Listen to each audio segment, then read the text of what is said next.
gawat dah. Iya kan, kalau kayak gini konotasinya sepertinya kan partai kayak nggak punya kader. Coba bayangin, padahal udah jelas pemilu tuh ada, calon itu harusnya ada. Kita tidak merasa karena fundamen kita itu bukan kemudian untuk mencari orang yang hanya ada di pinggir kiri kanan kita dalam kolam yang kecil. Jadi ngapain kita merasa tersinggung dengan hal itu gitu, atau merasa bahwa kitalah itu? Ya tidak juga, karena memang kita mendirikan partai ini, Bang Surya mendirikan partai ini untuk kepentingan kebutuhan seluruh anak bangsa. Alam pikir Bu Mega itu kan melihat partai sebagai perkakasnya rakyat, alat perjuangan, ya, wadah untuk melahirkan pemimpin-pemimpin dari bawah sampai ke atas. Tentu itu yang kemudian membentuk pikiran Ibu Mega bahwa selayaknya, ini nggak ada urusannya sama Nasdem atau partai lain, selayaknya lah partai bekerja keras, mendidik kader-kadernya untuk menjadi pemimpin yang kemudian memegang jabatan-jabatan publik. Karena apa? Partai itu didirikan sebagai alat perjuangan bersama untuk mencapai cita-cita berdasarkan platform yang dibuat, ideologi yang dipegang, ya, lalu program-program yang disusun melalui kongres, melalui rapat kerja dan sebagainya, melalui pergumulan sehari-hari di masyarakat. Nasdem menghargai anak-anak bangsa, siapa itu, dari manapun itu, dari partai manapun itu, kelompok manapun. Maka yang ingin dicari Nasdem adalah yang terbaik daripada yang baik-baik.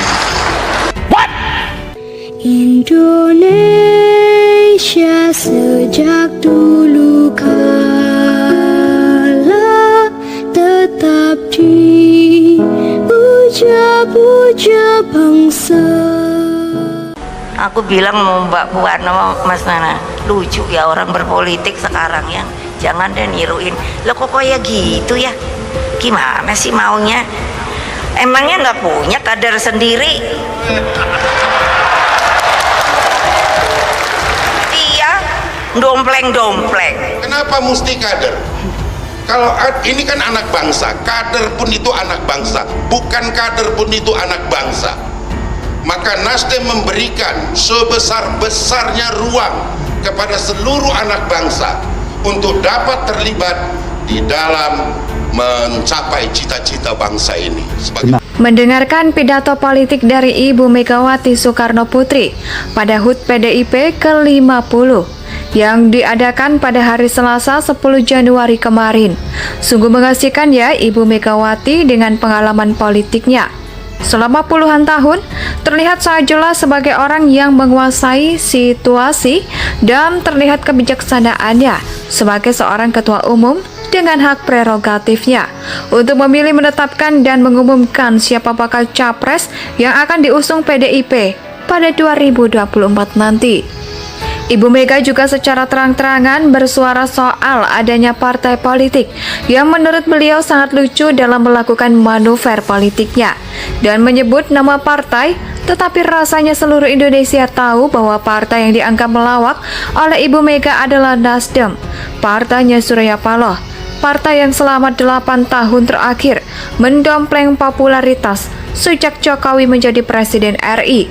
Kan mencari kan jangan dari kolam yang kecil, kolamnya gede, banyak orang lebih baik mungkin dari kader kita. Kami menganggap bahwa seluruh masyarakat Indonesia kader kami, boleh kan. Nah, soal rekrutmen, memang seperti yang dikatakan Dedi tadi, rekrutmen itu sudah bahagian daripada memang karakter dididik. Hampir semua gubernur yang dari kami itu pernah DPR. Itu akan berbeda dengan yang tiba-tiba dikaderkan begitu. Nah, kemudian soal pemahaman kader, memang dipersiapkan. Kader politik itu dididik, dilatih, dipersiapkan. Tidak ujuk-ujuk, ya mohon maaf, tadi kolam kecil kolam besar di bahasa kami nggak ada itu. Itu ciri khas PDI Perjuangan ya? Iya, nggak ada istilah ada kolam kecil, ada kolam besar, ada apa? Ada kolam yang memang dibikin diapakan menjadi candra di mukanya. Maka itu terus terang aja ada latihan-latihan, pelatihan-pelatihan. Ya, ada pelatihan-pelatihan yang dilakukan di partai, dan kemudian ada betul-betul jenjang kariernya ada, dan kemudian sampai dianggap ini. Itu maka tadi terus terang yang dikatakan. Tetapi masih menjadi partai media negeri ini, Ketua Umum PDIP Megawati Soekarno Putri menyinggung perihal partai politik yang mengusung calon presiden dari luar partai pada saat berpidato di acara hari ulang tahun ke-50 PDIP. Kok kayak gitu ya? Emangnya nggak punya kader sendiri? Masa dompleng-dompleng? Ini aturannya piye? Kata Megawati dalam pidato.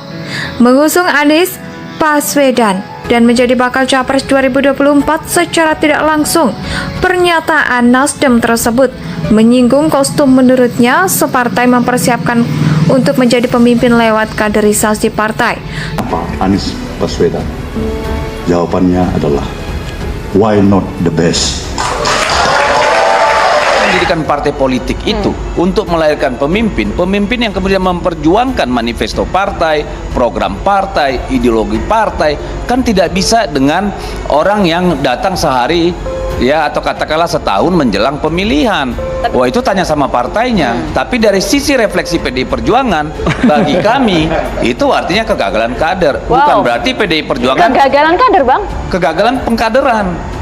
Iya dong, dari perspektif kami. Kalau perspektif lain kan beda. Ya. Dan Why not? Tidak ada jalan bagi kami memaksa mereka untuk terlebih dahulu bergabung dulu di Partai Nasdem untuk menjadi wali Ini kota. bukan karena kapasitas di internal kadernya yang mungkin masih minim seperti itu. Apa itu? Masih minim kapasitas di internal kader sehingga harus mencari orang luar untuk diusung. Saya sudah sampaikan tadi, kita juga punya, semua partai pasti punya pelatihan kader, pasti punya. Tetapi ketika memang kita melihat ada satu potensi yang lebih baik, bahkan dari kader kita harus legowo, berikan kesempatan itu. Dan Ibu Mega bicara soal kaderisasi, disitulah diskusi malam ini dapat relevansinya. Lalu ada tafsiran dari, termasuk dari Andromeda dan Maria, bahwa ini Nasdem kena sindir misalnya. Nah, sebetulnya secara teoretis partai politik itu kan memang dibentuk untuk merebut kekuasaan ya Pak Bestariah. Karena tujuannya untuk merebut kekuasaan, maka salah satu fungsi partai politik adalah rekrutmen politik, rekrutmen elit. Jadi siapa mau jadi apa di dalam satu sistem politik, dia harus masuk ke partai politik. Nah, di dalam pembicaraan itu Ibu Mega berulang kali menyebut Bapak Presiden Joko Widodo dan mengakui bagaimana kepemimpinan beliau yang betul-betul turun ke bawah. Itu menunjukkan bahwa PDI Perjuangan sudah berhasil mencetak kader, dan salah satu contoh adalah Presiden Jokowi. Partai politik dibentuk untuk berebut kekuasaan, ajangnya adalah pemilu.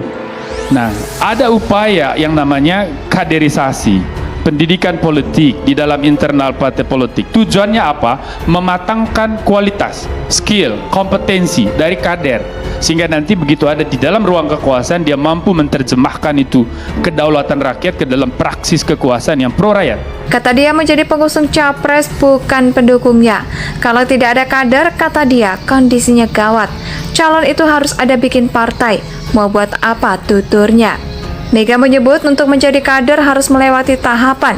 Misalnya tahap awal harus punya KTA atau kartu tanda anggota.